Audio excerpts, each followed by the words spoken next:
ఇంకా మాది love story చెప్తున్నాను కదా, ఇది రెండో పాటు.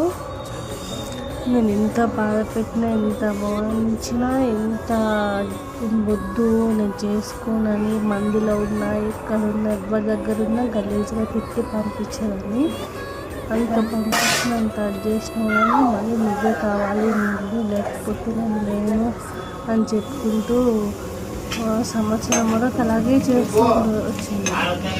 లాస్ట్లో నా లైఫ్లో ఒకటి జరిగిందని మీకు చెప్పాను కదా, దాని గురించి నేను ఇప్పుడు చెప్పాలని నేను అనుకోవట్లేదు.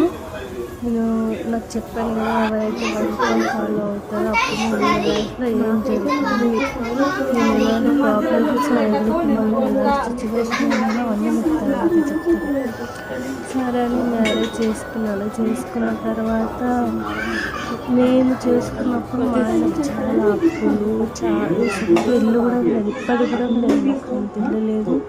అప్పులు అంటే కట్టుకున్నాం, అయిపోయింది. ఇంకా కొన్ని ఉన్నాయి, ఆ కొన్నింటిలో అవి కూడా తీరుతాయని నేను అనుకుంటున్నాను.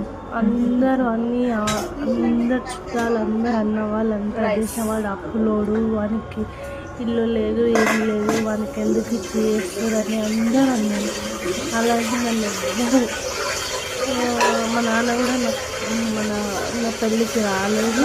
కానీ ఒక పెళ్లి దగ్గర చేసుకొని వచ్చి ఇంకా నేను ఎంత మళ్ళీ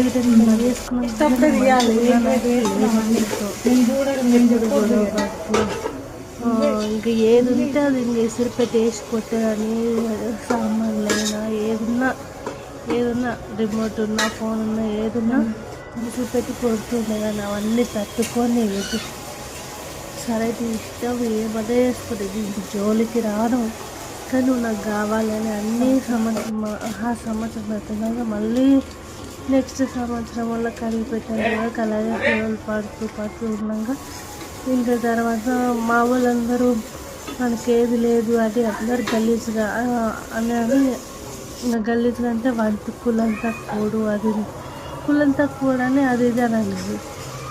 దాని తర్వాత నన్ను ఎవ్వరు పిలవకపోయేది, ఎవరితో మాట్లాడకపోయేది. ఇంక అందరూ ఎట్లా చేసినంత వరకు తక్కువ కులపోళ్ళు వాళ్ళ ఇంటికి వస్తే మంచిగా ఉండదు అని అంటూ ఉండేది. అలా అప్పులు కొన్ని కట్టుకుంటూ ఉన్నాగా కొన్ని చిన్న బాబు పుట్టింది.